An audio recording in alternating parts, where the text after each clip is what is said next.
హిందువుల నుంచి వైసీపీ పార్టీని జగన్మోహన్ రెడ్డిని దూరం చేయాలని బీజేపీ చంద్రబాబు పవన్ కళ్యాణ్లు పన్నిన కుట్ర నుంచి కాపాడాలంటూ జగ్గయ్యపేట మండలం తిరుమలగిరి వెంకటేశ్వర స్వామి దేవస్థానంలో వైసీపీ నియోజకవర్గ సమన్వయకర్త తన్నీరు నాగేశ్వరరావు ఆధ్వర్యంలో పూజలు నిర్వహించారు.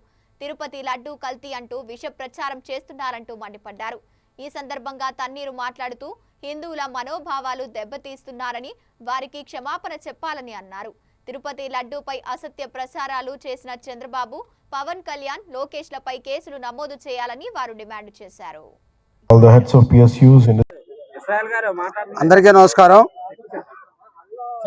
ముందుగా తిరుపతి లడ్డు మీద కూటమి నాయకుల విష ప్రచారాన్ని, అసత్య ప్రచారాన్ని వైఎస్ఆర్ కాంగ్రెస్ పార్టీ జగ్గయ్యపేట నియోజకవర్గం తన్నీరు నాగేశ్వరరావు ఆధ్వర్యంలో తిరుమలగిరిలో తీవ్రంగా ఖండిస్తూ ఉన్నాం.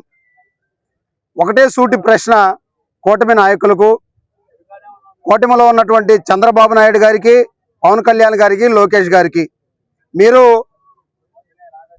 తిరుపతి లడ్డూలో జంతు కొవ్వు, గొడ్డు కొవ్వు, ఆవు కొవ్వు, చేప కొవ్వు ఉంది అని చెప్పి ప్రచారం చేసిన మాట నిజమా కాదా?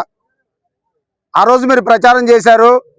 సిబిఐతో స్పెషల్ ఇన్వెస్టిమెంట్ టీము సిట్ సిబిఐతో కలిసి ఎంక్వైరీ చేసి నన్ను ఇచ్చిన రిపోర్ట్లో జంతు కొవ్వు ఎలా కలవలేదు అని చెప్పి స్పష్టంగా సుప్రీంకోర్టుకు చెప్పడం జరిగింది.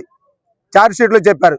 అంటే మీరు చెప్పినది అబద్ధమని సిబిఐ స్వయంగా central bureau of investigation special team వాళ్ళు చెప్పారు. ఖచ్చితంగా ముందు మీరు అన్న మాటలకి క్షమాపణ చెప్పవలసిన అవసరం.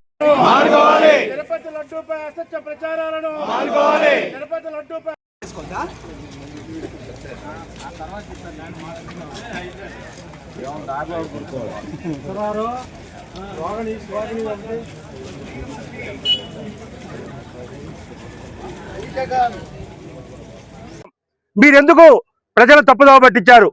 మీరు రాజ్యాంగబద్ధమైన పదవుల్లో ఉండి నివేదికలు రాకుండానే ఎందుకు వైఎస్ఆర్ కాంగ్రెస్ పార్టీని మరి బదనాం చేయడం కోసం, జగన్మోహన్ రెడ్డి గారి యొక్క పేరుని చెడగొట్టడం కోసం ఎందుకు ఆ విధంగా విషపూరిత ప్రచారం చేశారు? దానికి ప్రాయశ్చిత్తంగానే ఇవాళ మీరు హిందువుల మనోభావాలు దెబ్బతీశారు. ఈ ప్రపంచంలో ఉన్నటువంటి అందరికీ కూడా కలియుగ దైవంగా ఉన్నారు హిందువులకి. శ్రీ వెంకటేశ్వర స్వామి తిరుపతిలో సుమారుగా 1000 సంవత్సరాల చరిత్రది. అట్లాంటి చరిత్ర కలిగినటువంటి దేవాలయంలో పెట్టే లడ్డు కలుషితమైంది, మరి జంతు కొవ్వు ఉంది అని చెప్పి మీరు ఏదైతే ప్రచారం చేశారో అది వాళ్ళ తప్పు అని తేలింది. దానికి ప్రాయశ్చిత్తంగా మీరు ఏం చేస్తారు? ఇవాళ మేము రాష్ట్ర వ్యాప్తంగా పూజలు